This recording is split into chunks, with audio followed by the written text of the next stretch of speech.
twos.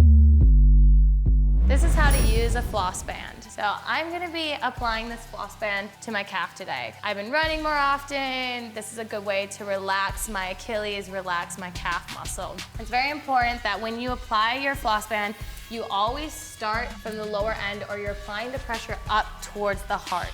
You don't want to apply the pressure down. So for my calf, I'm starting down at the ankle and I'm gonna be working my way up.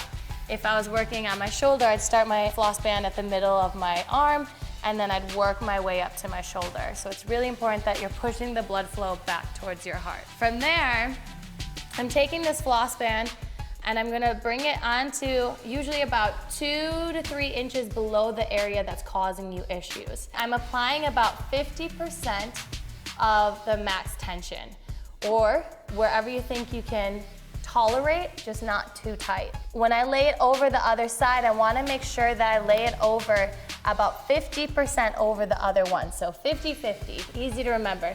I have it 50% over, so it's halfway overlapping, and I'm applying about 50% tension. And remember, you're only gonna have it on for about 1 minute to 2 minutes max. When you're done, you just tuck. So from here, I'm just doing a couple of flex points, nice and slow, getting that area to work a little, working on range of motion. If it was on your ankle, you'd be doing circles. From there, you can go up on your feet and do nice and slow calf raises. Up and release, nice and slow. So if it's on your shoulder, you could be raising and then doing push-ups, just things like that. There's a lot of examples that you can look out there for, but these are what I would recommend if you're using it on your calf, and that's exactly how you'd wrap it.